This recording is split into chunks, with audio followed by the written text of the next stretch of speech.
Саламатсыңарбы? Билим берүүдөгү жасалма интеллект жана жаңы реалдуулукта кантип ийгиликке жетүүгө болот аттуу лекцияга катышып жатканыңыздарга ыраазычылыгымды билдирем. Слайдта көрүп жаткан сүрөт DAL-E программасы менен жасалма интеллект тарабынан тартылган.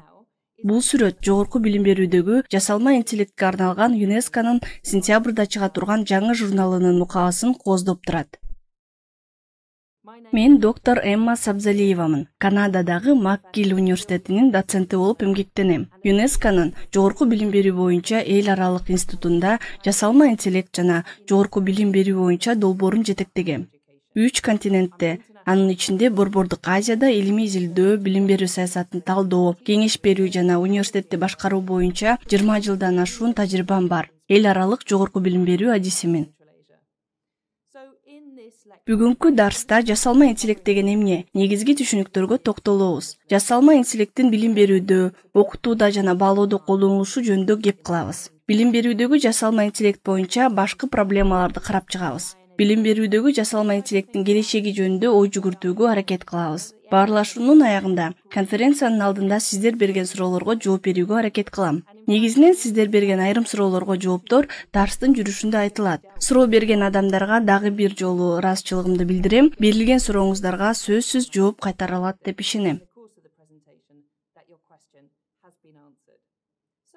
Анда жасалма интеллект деген эмне? Ошол туурасында сүйлөшөлү. Тилекке каршы, балким бактыга жараша бул түшүнүк кеңири болгондуктан жасалма интеллекттин жалпы аныктамасы жок. 2019-жылы ЮНЕСКО жасалма интеллект машиналары өтө сезгич, тилди мыкты өздөштүрүп сүйлөшө алат, ой жүгүртөт жана талдайт, көйгөйлөрдү чече алат, чыгармачылык менен иштей алат, адамдардын когнитивдик жөндөмдөрүн туурай алат, керек болсо андан ашып түшүүгө жөндөмдүү деген отчетун жарыялаган. Жасалма интеллект ушунчалык тез өнүгүп жатканын эске алып, ЮНЕСКО бул аныктаманы ийкемдүү сактоо маанилүү деп белгилейт. Жасалма интеллект бизди курчап турат. Бүгүнкү күндө адамдардын жашоосунда кеңири колдонулуп келе жаткан Siri же Alexa сыяктуу башка виртуалдык жардамчыларды мисал келтирсек болот. Булар кетирген каталарынан сабак алуу үчүн машиналык үйрөтүүнү колдонушат жана колдонуучуларына мыкты сунуштар менен алдын ала божомолдорду беришет. Билим берүү жана окутууда көбүрөөк кеп кылына турган дагы бир кеңири тараган жасалма интеллект бул чат-боттор. Бул программалык камсыздоо колдонуучулар менен эркин сүйлөшө алат.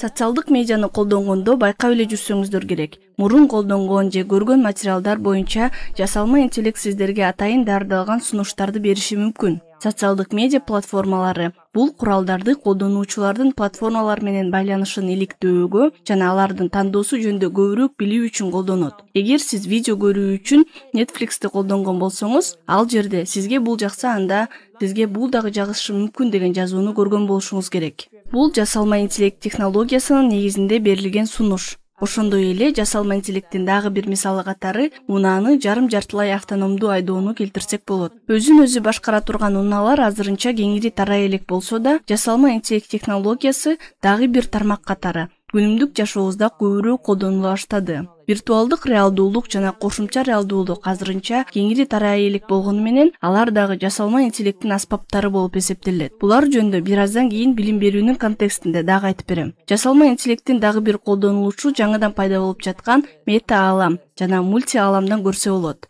Бул эки терминди буга чейин уксаңыздар керек. Жогоруда айтылгандай, булар жасалма интеллект таралган жалпы тармактар болуп саналат. Акыркы кезде жасалма интеллектке кызыгуу эмнеден улам жаралып жатат? Алгач жасалма интеллект жөнүндө изилдөөгө жана билимдерди жаратууга көз чаптырсак, 2021-жылы гана жасалма интеллект тууралуу 500 миллион макала чыккан. Ал эми 2015-жылдан 2021-жылга чейин бул билим тармагында катталган патенттердин саны 30га өскөн. Бул изилдөөлөр эле эмес, алгоритмдик өсүш тармагына дагы байланыштуу. Себеби алгоритмсиз жасалма интеллект болбойт. Алгоритмдер технологиясынын иштешин камсыз кылат. Ошентип эсептөө кубаттуулугун жана маалыматты сактоонун экспоненциалдык өсүшү менен бирге алгоритмдердин татаалдашышынын жана алгоритмдердин жайгаштыруу үчүн көбүрөөк сактоочу орун жана мейкиндик зарыл экенин көрүп жатабыз. Албетте, каржылоо дагы көбөйдү. Айрыкча жеке секторлордо инвестициялар геометриялык өсүшкө карай жогорулады. 2011 жылдан 2021 жылга чейинки мезгилде инвестициялар 30 эсеге өстү. Жана акыркы жылдары бизнес инвестициялар жасалма интеллектти изилдөөгө жана өнүктүрүүгө басымдуу салым кошуп жатат. Айрым өкмөттөр дагы жасалма интеллект боюнча изилдөөлөргө инвестицияларын көбөйтүп жатышат. Мисалы 2017-2018 жылдар аралыгында Сингапурда 150 миллион АКШ доллары көлөмүндө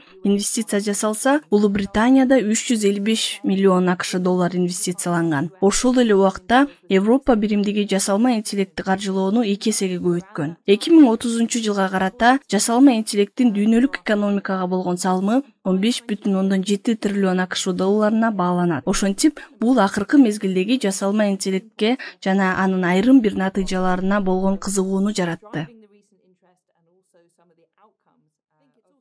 Жасалма интеллекти маалыматтар иштеттерин эстен чыгарбоо абдан маанилүү деп эсептейм. Маалыматсыз жасалма интеллект иштебейт. Демек, маалымат күйүүчү май сыяктуу. Жасалма интеллект тууралуу кеп кылганда маалымат муңайга окшош деген салыштырууну балким уккандырсыз. Жасалма интеллект абдан көп маалыматтарды талап кылат. Аны үйрөнүү жана анын негизинде кызматтарды көрсөтүү үчүн колдонот.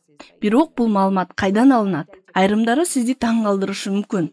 Маалыматты уюлдук телефондордон, акылдуу сааттардан, социалдык медиа платформалардан, интернет дүкөндөрдүн сайтынан, коопсуздук системаларынан, окууну башкаруу системаларынан, керек болсо үйүңүздөгү температураны жөнгө салуу үчүн колдонгон термостаттан дагы чогултуп, жасалма интеллекттин ошонун негизинде иштеп чыкса болот. Албетте, маалыматтын башка булактары дагы бар. Байкасаңыздар, презентациямда акыркы 1 жылда жасалма интеллектке болгон коомчулуктун кызыгуусун пайда кылган ChatGPT тууралуу айта элекмин.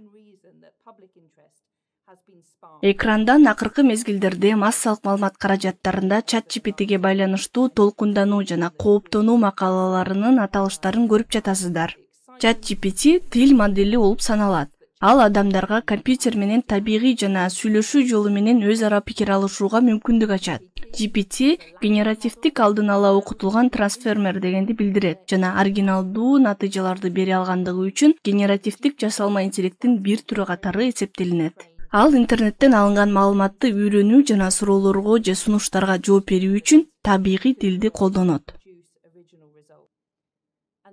Жогоруда айтылгандай, ChatGPT маалыматты интернеттен алат. Негизинен англис тилинде, айрым учурда башка тилдерде жазылган маалымат топтомун алууга үйрөтүлгөн. Ал чоң көлөмдөгү тексттик базаларда үйрөтүлгөн. Ошон үчүн сүйлөмгө кийинки келе турган сөздү алдын ала аныктоону үйрөнөт. Бул аспап ушундай түзүлгөн. Ал берилген суроого же жасалган билдирүүгө жооп катары адам сыяктуу эле ыраттуу жана ынанымдуу корутунду чыгара алат. Анда болжол менен 175 миллиард параметрлер бар. Бул ChatGPT 3.5-тин акыркы акысыз версиясында. Ага көлөмү 570 гигабайтты түзгөн же 300 миллиард сөздү же болбосо 1,3 миллион китепти камтыган маалымат жүктөлгөн. Демек, ал эң чоң көлөмдөгү маалыматка үйрөтүлгөн. Ошентип, жасалма интеллект жөнүндө бир аз болсо да түшүнүк бердик. Ал эми азыр жасалма интеллекти билим берүүдө, үйрөнүүдө, окутууда жана баалоодо кантип колдонулганы жана кандайча колдонууга болору жөнүндө кеп кылам. Анда жеке билим берүү жөнүндө сөз баштоого уруксат этиңиздер. Жекелештирилген билим берүү жаңы түшүнүк эмес. Окуучуларга жана мугалимдерге жекелештирилген кайтарым байланышты камсыз кылган жекече билим берүү түшүнүгүн билишиңиз мүмкүн. Бирок жасалма интеллект аспаптарын колдонуу менен бирге билим берүүдө жекелештирилген индивидуалдуу билим алууну кантип сунуштай аларыбызды чындап эле көрө алабыз. Мисалы, кайтарым байланышты же сунуштарды дароо берүү, баалоону ылайыкташтыруу, үйрөнүү стилин жана модельдерин аныктоо, окуучулардын жетишкендиктерин баалоо үчүн колдонууга болот. Жеке билим берүү сунуш берүүгө кандай көмөк көрсөтө алары жөнүндө жогорку окуу жайын мисал келтирели. Америкадагы Джорджия штатынын университети чогулган маалыматка негизделген болжолдуу алгоритм түзүп, ал жасалма интеллект аспабынын жардамы менен өздөрүнүн адистигинен тышкаркы курстарга жазылган студенттерди атайын желек менен белгилеп аныктай алат. АКШнын билим берүү системасында студенттер өздөрүнүн адистиги боюнча курстарды тандап окуш керек. Ошондой эле бул желек студенттер тандаган курстар алардын адистиги боюнча курстардагы көрсөткүчтөрдүн төмөндөтпөйбү аныктоого мүмкүндүк берет. Технологиянын жардамы менен эскертүү сигналы берилгенден кийин бул ишке адам баласы кийлигише баштайт. Студенттер менен алардын академиялык кеңешчилери жолугуп, башка курстарды тандоо мүмкүнчүлүктөрүн талкуулашат.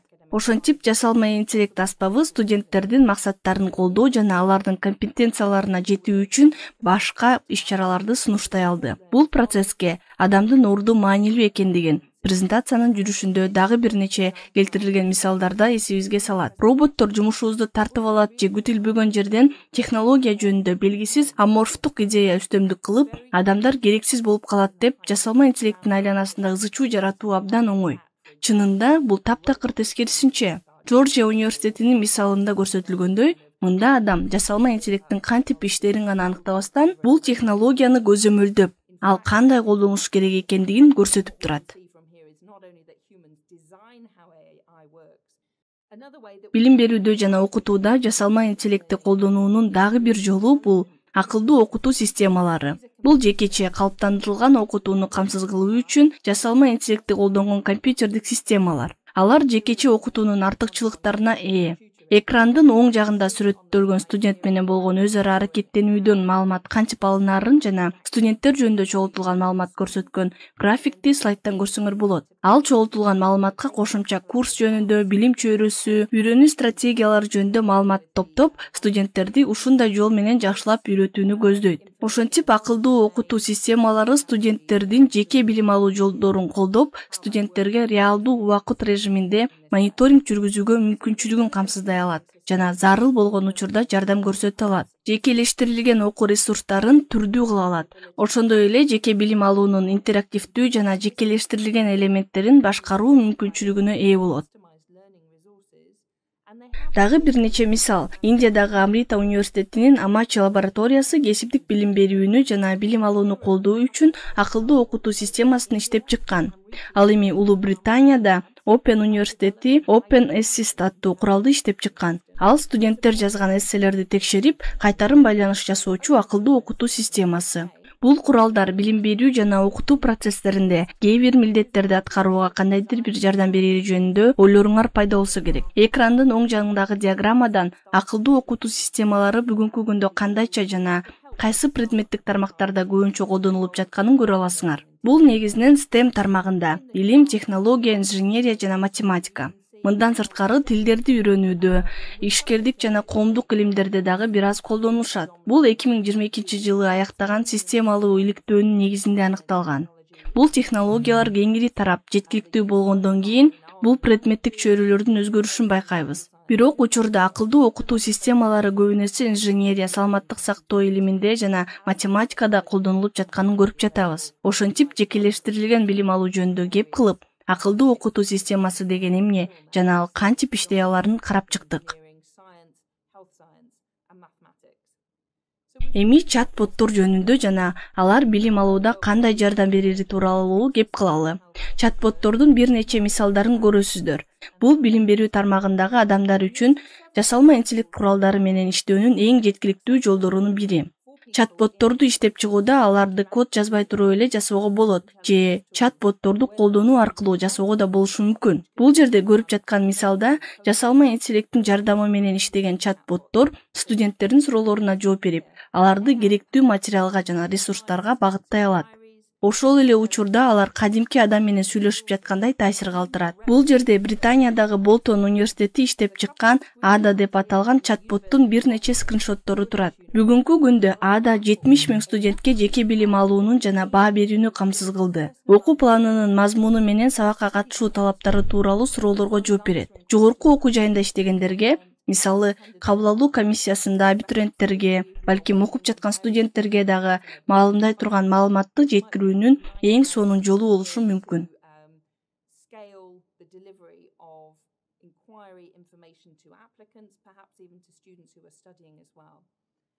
Чат-боттор окутууда дагы жардам бере алат. АКШдан дагы бир мисал. Бул жогорку окуу жайларында колдонулган эң белгилүү чат-боттордун бири.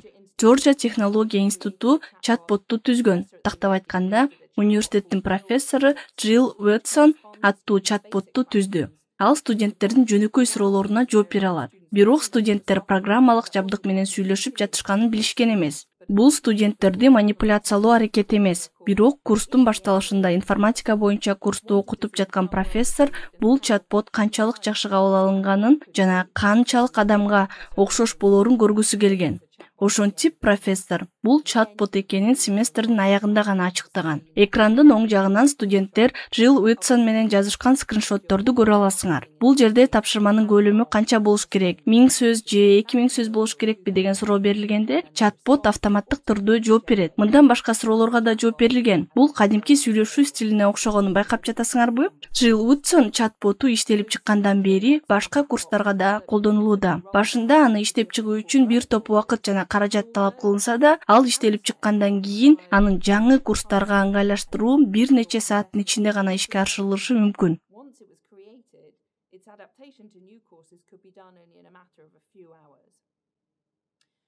Чат-ботторду бир гана билим берүү жана окутууда колдонбостон, студенттерге кызмат көрсөтүүнү жакшыртуу максатында колдонуу жөнүндө айта кетким келет. Чат-боттор баардык убакта жеткиликтүү болгондуктан, алар жуманын кайсы күнү болбосун күнү-түнү дароо эле жооп бере алышат. Эгерде карылган студенттин, окуу жайдын кызматкеринин же башка жарандардын маселеси адамдын кийлигишүүсүн талап кылса, анда албетте жооп жумуш убактысында берилет. Бирок ошондой болгон кезде деле студенттер суроолорду берип, ал эми чат-боттор берилген суроолорго конкреттүү жооп берүү үчүн иштелип чыгышы мүмкүн. Эми Түштүк Америкада Перудагы мисалды келтирели. Континентал университети Конти бот деп аталган ботту иштеп чыккан. Ал сабактардын ирети, баалар жана окууга байланыштуу башка маалыматтарды реалдуу убакыт режиминде берет. Аталган университет үчүн бул өзгөчө эффективдүү болду. Себеби анда 60 миңден ашуун студент 4 кампуста билим алат. Алардын 3-өө өлкөнүн тоолуу аймагы Ант тоолорундагы чакан жана орто шаарларда жайгашкан. Ошентип жасалма интеллект учурда билим алып жаткан студенттерге өз убагында керектүү маалымат алууга жардам берип жатканын көрүп жатабыз.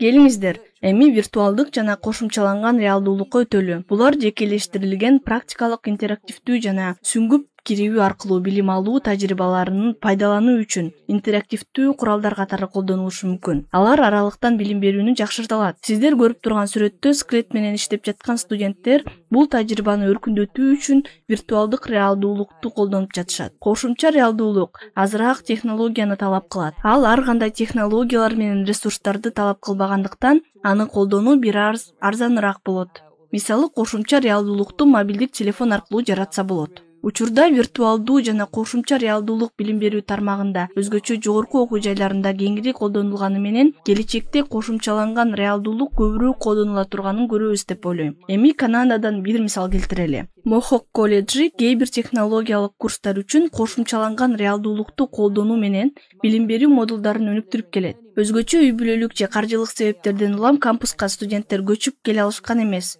Ошентип бул жерде дагы бир жолу жасалма интеллект билим алуунун жеткиликтүүлүгүн кылып жатканы тууралуу мисалды көрүп жатабыз. Бул өзгөчө айыл, калкы көп, студенттер же мугалимдер үчүн ары бери каттаганга кыйын болгон көптөгөн тоолуу аймактары бар өлкөлөргө актуалдуу болушу мүмкүн.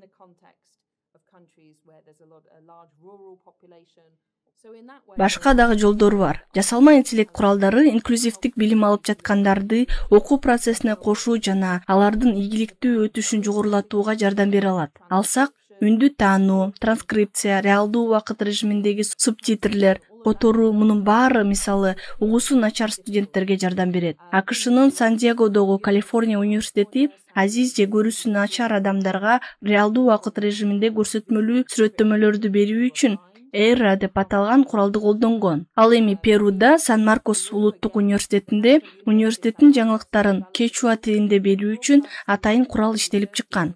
Бул өтө маанилүү, себеби Перуда калктын 25% кечуа тилинде сүйлөйт. Ал эми университеттерде кечуа тили такыр окутулбайт. Окутуу жалаң гана испан тилинде жүргүзүлөт. Ошентип өлкөдөгү маанилүү тилдердин биринде сүйлөй жана маалымат бере турган бул куралды түзүү аркылуу билим берүү системаларыбыз менен билим берүү процесстерибиздин инклюзивдүүлүгүн кеңейтип жатабыз. Колдонуучунун ийгилиги тууралуу дагы бир мисал. Малайзиянын мультимедиа университети Чатудиме деп аталган куралды иштеп чыккан. Ал чатбот колдонуучу колдонулган сөздөрдүн негизинде анын эмоцияларын аныктап, өз жанын кыюу коркунучуна дуушар болгон колдонуучуларды мындай оор учурда колдой ала турган адис менен байланыштырууга аракет жасайт. Биз билим берүү жана окутуу процесстеринде жасалма интеллект куралдарын колдонуу жолдоруна бир аз көз чаптырдык. Баалоо жөнүндө эмне айтсак болот? Бул чындыгында өтө маанилүү багыт. Ушул жылдын башында 464 адам катышкан сурамжылоодо жасалма интеллект тестирлөөгө жана баалоого эң чоң таасирин тийгизет деп белгиленген. Респонденттердин 75% жогорку окуу жайларында жасалма интеллектти колдонуунун негизги себеби билим алуунун натыйжаларын жакшыртуу экенин айтышкан. Ошондуктан баалоого келгенде жасалма интеллект куралдары студенттерди окуудагы жетишкендиктерин көзөмөлдөөгө жана үйрөнүү модельдерин аныктоого жардам берет. Мисалы, эмне себептен студент жакшы же начар окуп жатат? Ага реалдуу убакыт режиминде баа коюу үчүн бааларды жакшыртууга материалдарды иргөөгө жардам берген сунуштоолор үчүн колдонсо болот. Мисалы, мониторинг процессинин алкагында үйрөнгөн нерселер узак мөөнөткө эске калуусун камсыз кылыш үчүн кайталоочу көнүгүүлөрдү пландаса болот. Жасалма интеллект куралдарын окуудагы жетишкендиктерди көзөмөлдөө үчүн баалоо процессинде кантип колдонсо болоруна бир нече мисал келтирүүгө уруксат этиңиздер. Малайзия менен Омандагы изилдөөлөр студенттерге тиешелүү маалыматтардын топтомун колдонуп, акыркы натыйжалары начар студенттерди аныктоого жардам берген машиналык үйрөнүү алгоритмин түзүшкөн. Алар колдонгон маалыматтарда студенттердин жалпы орточо баалары, сабактарга катышуусу, биринчи экзамендеги баалар жана башка курстардан алган баалары дагы кирген. Бул алгоритм изилдөөчүлөргө сабактардан артта калышы мүмкүн делген студенттерди аныктоого жана мындай студенттерге ал курстардын окутуучулары тарабынан жеке жардам көрсөтүүгө мүмкүнчүлүк берген. Мисалы, көп студенттери бар чоң аудиторияда сабактан жетише албай калган студенттерге окутуучу тарабынан жардам берүүгө чектелген убакытты кантип үнөмдүү пайдалана билүүнүн чыныгы пайдалуу жолу болушу мүмкүн. Колумбиядагы университетте академиялык жетишкендиктин кайсы бир деңгээлде же башка кырдаалдарда окууну таштап кетүү ыктымалдыгы жаралганын аныктоо үчүн топтолгон маалыматтар менен жасалма интеллект куралдарын колдонгон. Анын тактыгы 93% түзгөн. Көптөгөн өлкөлөрдө жогорку окуу жайдагы окууну таштоо деңгээли, окууну бүтпөгөндөрдүн саны абдан жогору болгондуктан, бул сыяктуу жасалма интеллект куралын колдонуу аркылуу эрте кийлигишип, жардам көрсөтүү студент үчүн дагы жана окуудан артта калган студентке мүмкүн болушунча жардам берүүгө аракет кылып жаткан жогорку окуу жай үчүн дагы абдан пайдалуу болушу мүмкүн. Жогоруда мен келтирген мисалдар жасалма интеллект технологиялары жана аспаптары билим берүүдө кеңири колдонулушу мүмкүн экенин тастыктап турат. Бирок сөзүмдү улантаардан мурун студенттерди баалоодо жасалма интеллект колдонуунун кээ бир чектөөлөрүнө дагы токтолуп кетсек. Окутуучу жана билим берүү тармагында иштеген адам катары билим берүү эң биринчи кезекте адамдарга тиешелүү экенин түшүнөбүз. Ал өз коомчулугун жана чөйрөсүн колдоого багытталган.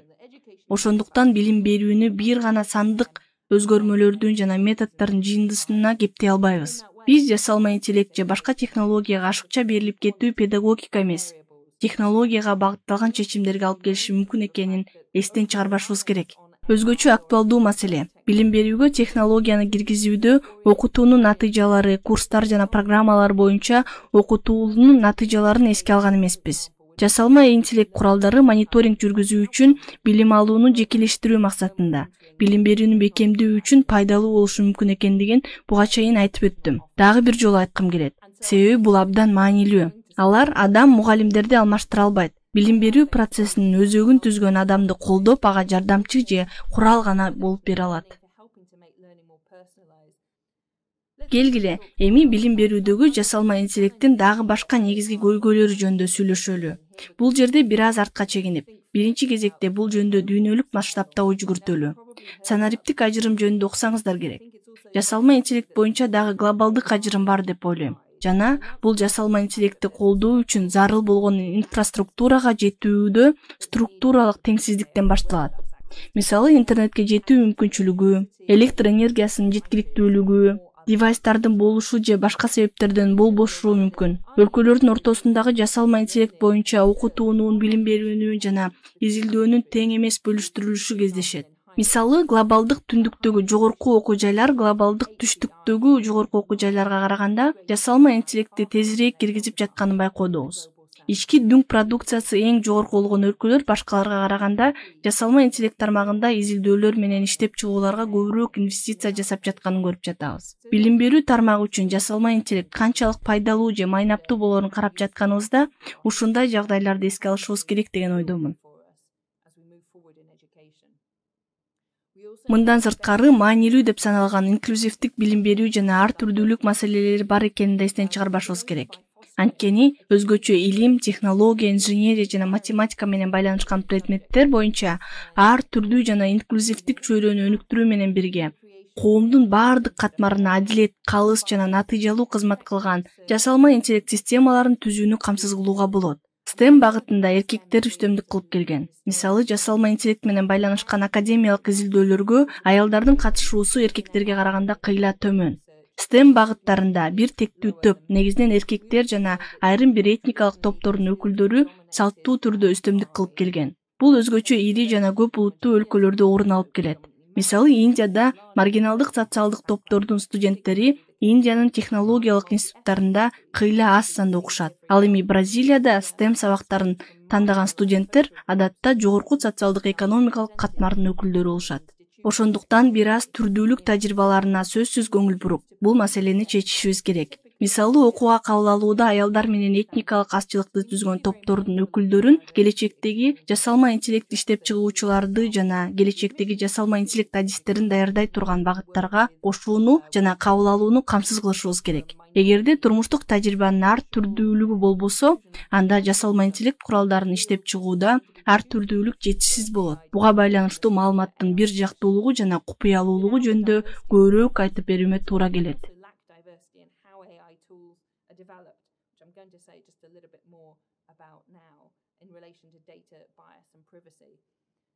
Жогоруда айткандай, жасалма интеллект маалыматка күйүүчү май сыяктуу таянат. Эгерде маалымат болбосо, анда жасалма интеллект болбойт. Ошондуктан маалымат топтомдору кантип түзүлгөнүн түшүнүшүбүз керек. Маалымат топтомдорду адамдар түзөт.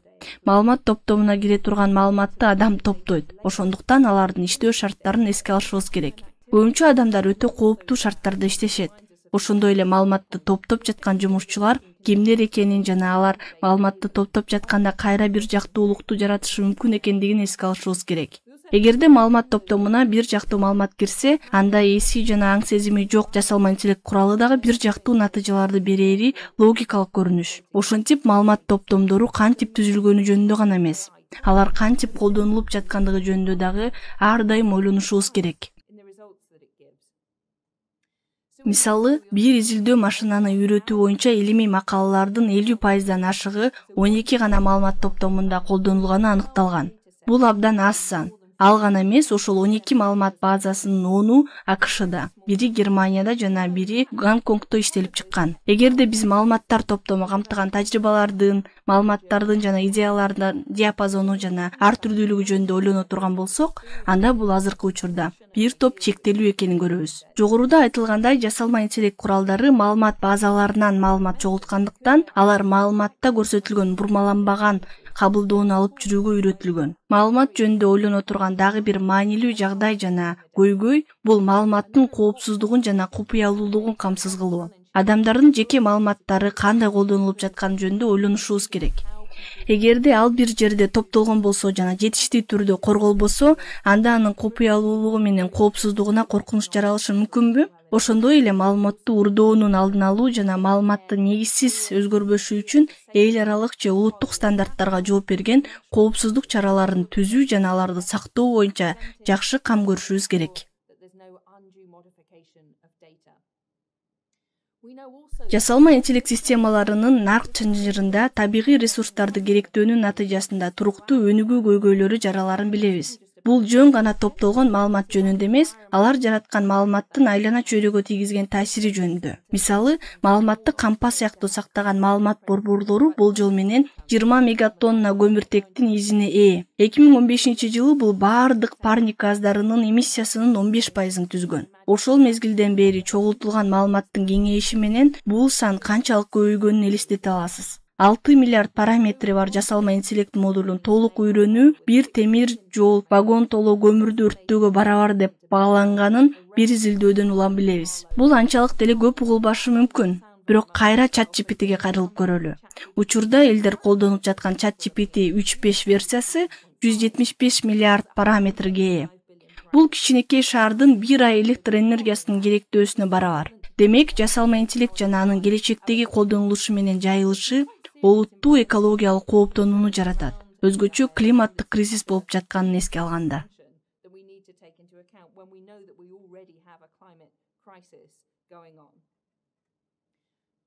Бул көйгөйлөрдүн айрымдары менен күрөшүүнүн жолдорунун бири бул жасалма интеллект этикасына көбүрөөк көңүл буруу.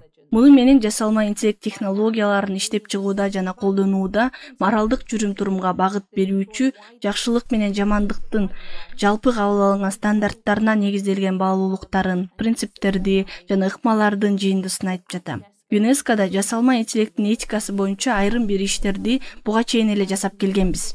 2021 ноябрда ЮНЕСКонун бардык мүчө мамлекеттери жасалма интеллекттин этикасы боюнча сунуштарды жактырышкан. Ал сунуштардын мукабасынын сүрөттөрүн көрүп жатасыздар. Ал ЮНЕСКонун 6 расмий тилинде жеткиликтүү жана аны ЮНЕСКонун ЮНЕСДОК аттуу санарип китепканасынан акысыз көчүрүп алууга болот. Сунуштардын максаты жасалма интеллект системаларынын инсандын жана коомдун жыргалчылыгы үчүн, айлана чөйрөнүн жана экосистеманын саламаттыгы үчүн иштөөсүнө жана жасалма интеллекттин зыянын алдын алуу үчүн негиз түзүү. Быйыл 50ге жакын өлкө сунуш боюнча кандай иштер аткарылып жатканын баалоо үчүн ЮНЕСКО менен биргеликте иш алып барышууда. Демек, бул жөн гана статистикалык документ эмес. Ал боюнча айрым бир өтө маанилүү деп эсептелген иштер жүрүп жатат.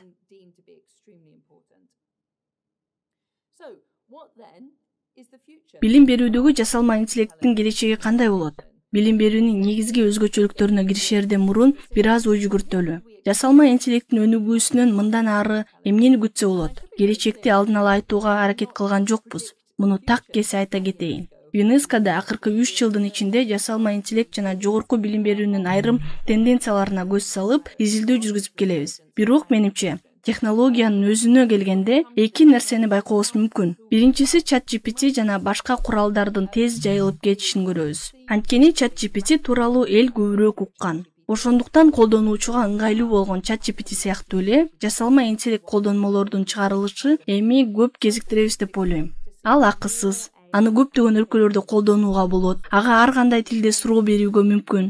Дагы көптөгөн аспаптардын ушундай жол менен өнүгүүсүн көрөбүз деп ойлойм. Дагы бир мүмкүнчүлүк адамдардын аң сезиминин деңгээлиндеги жалпы жасалма интеллект деп аталган жасалма интеллектке жетүүбүзгө мүмкүн.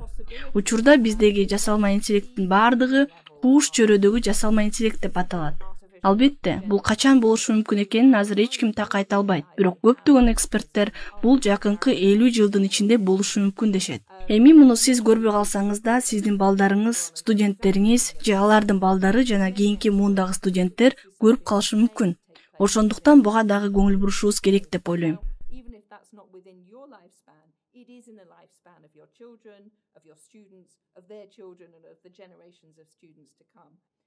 Эми жакынкы келечекте бош жумуш орундарын жарыялоодо өзгөрүүлөрдү байкайбыз. Жасалма интеллект тармагында көбүрөөк жумуш орундары пайда болушун күтсөк болот. Бул жердеги графиктен кээ бир батыш өлкөлөрүндөгү жасалма интеллект тармагындагы жумуш орундарынын башка тармактарга салыштырмалуу пайызы жөнүндө маалыматты көрө аласыздар. Анда дээрлик бардык өлкөлөрдө 2014 жылдан 2022 жылга чейин жасалма интеллект тармагындагы жумуш орундарынын саны көбөйгөнүн байкайсыздар. Мисалы, машинаны үйрөтүү адистери учурда эң көп талап кылынган адистердин катарына кирет. Эмгек рыногунда жасалма интеллект билимине жана көндүмдөрүнө суроо талап өсүүдө.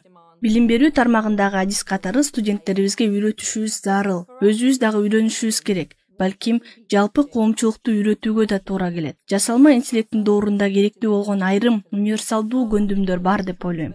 Алардын экөө жасалма интеллектке тиешелүү. Ал негизги жасалма интеллект же маалымат сабаттуулугун үйрөтүү.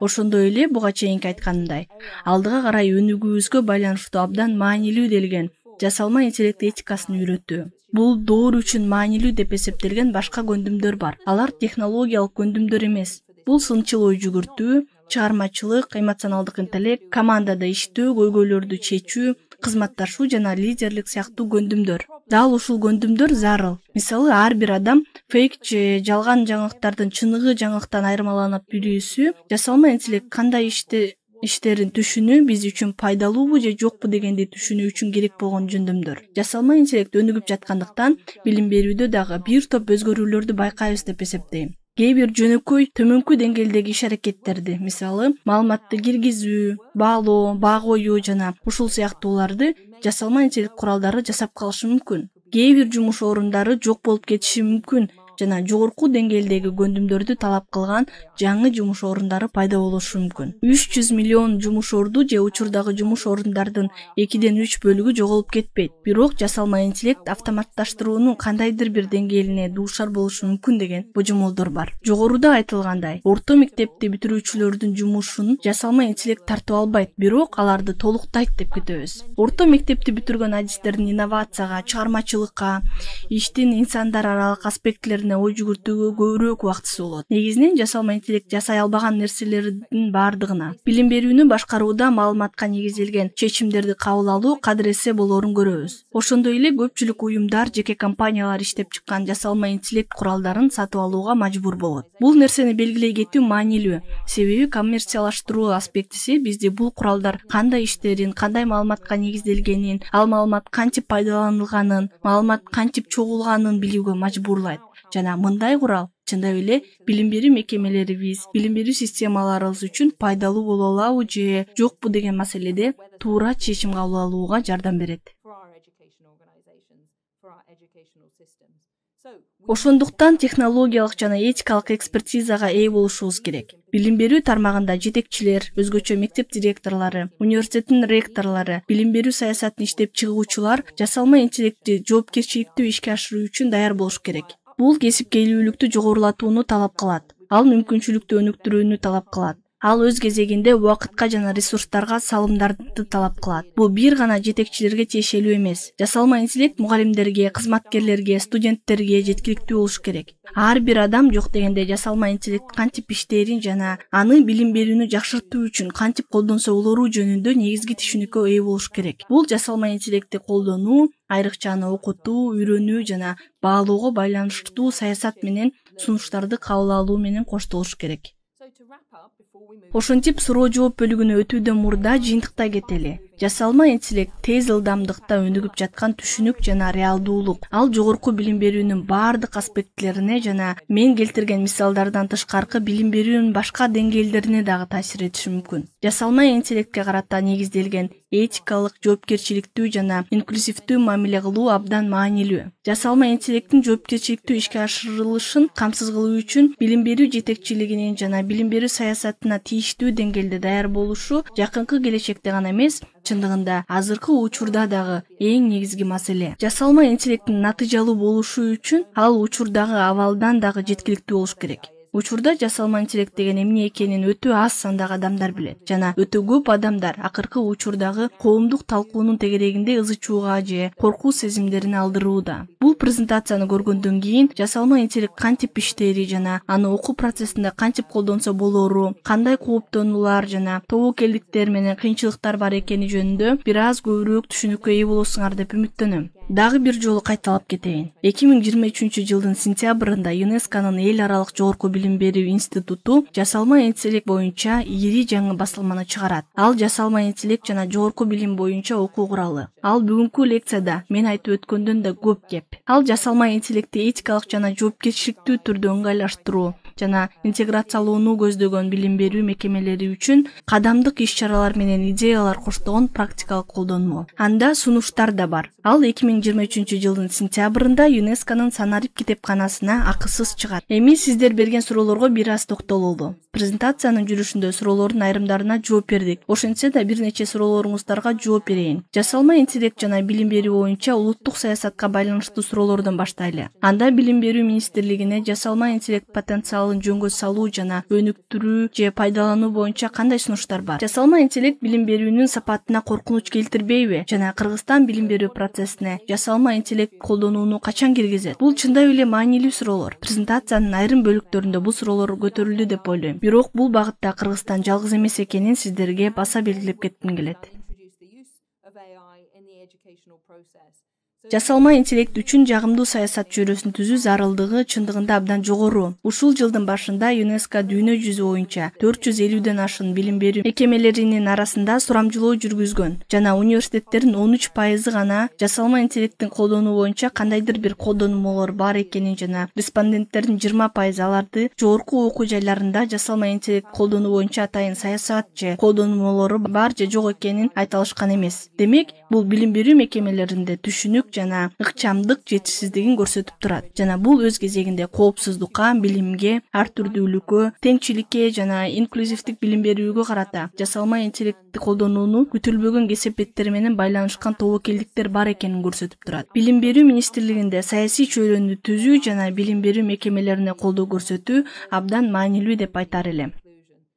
Буга чейин айткам жана дагы бир жолу айтам. Жасалма интеллект мугалимдерди алмаштыра албайт, бирок жаңы доордо мугалимдерге көбүрөөк колдоо керек. Айрыкча жасалма интеллектке байланыштуу жана билим берүү министрлигине дагы бир сунуш болот. Анткени мектептер менен университеттер жасалма интеллект адистеринин кийинки муундарын даярдайт. Алар студенттерге дагы ошондой эле жалпы жарандарга жасалма интеллект этикасы, жасалма интеллект жана маалымат сабаттуулугу жөнүндө көбүрөөк жалпы билим бере баштайт. Сынчыл ойлом, чыгармачылык жол сыяктуу мета көндүмдөргө үйрөтүүчү ыкмалар окутуу программаларына киргизилиши зарыл. Анткени жасалма интеллект доорунда студенттердин жана башка адамдардын өнүгүшүнө колдоо көрсөтүү үчүн сынчыл ой жүгүртүү, чыгармачылык сыяктуу көндүмдөр кадыресе үйрөтүлүп калат. Ал үчүн саясатты иштеп чыккандар менен билим берүү мекемелеринин жетекчилери жасалма интеллектти киргизүү жана жасалма интеллект этикасы боюнча семинарларды, тренингтерди өткөрүү үчүн тийиштүү ресурстарды камсыздап бериши керек. Жергиликтүү мыйзам ченемдер менен жергиликтүү контекст эске алынышы керек. Бул ички же тышкы ишенимдүү булактарды колдонуу менен жасалышы мүмкүн. Массалык ачык онлайн курстарды колдонсоңор болот. ЮНЕСКОнун эл аралык жогорку билим берүү институтунда жогорку окуу жайлар үчүн ChatGPT'ни колдонуу боюнча ачык курс иштелип чыкты.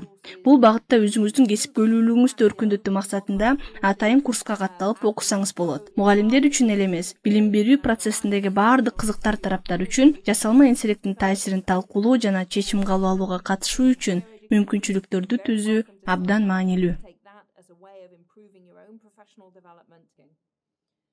Жасалма интеллект негизинен академиялык акниеттик, изилдөө этикасы, ачыктык жана отчеттуулук сыяктуу билим берүү саясатына таасир этет. Мисалы, академиялык акниеттик жана жогорку билим берүү тармагындагы университеттер менен институттар адилеттүү этикалык академиясынын практикаларда камсыз кылуу саясаты менен эрежелерди иштеп чыгышы керек. Бул плагиаттын алдын алуу боюнча колдонмолорду иштеп чыгуу, жасалма интеллекттин жардамы менен жазылган иштерди аныктоо же студенттерди баалоо, жасалма интеллекттер технологияларынын туура колдонулушун камсыз кылуу жөнүндө болушу мүмкүн. Изилдөө жүргүзүүдө жасалма интеллекттин этикалык колдонууну камсыз кылуу үчүн изилдөө этикасы боюнча колдонмолор түзүлүш керек.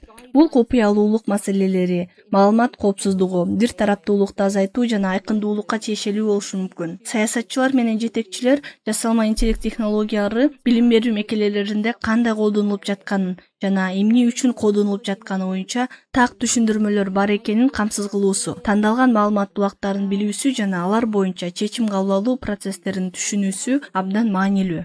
Учурда колдонмого улуттук жана эл аралык жөнгө салуу жана багыт берүү жетишсиз болууда. Ошондуктан ушул жылдын май айында ChatGPT'нин негиздөөчүсү бул багытты жигердүү жөнгө салууга чакырды.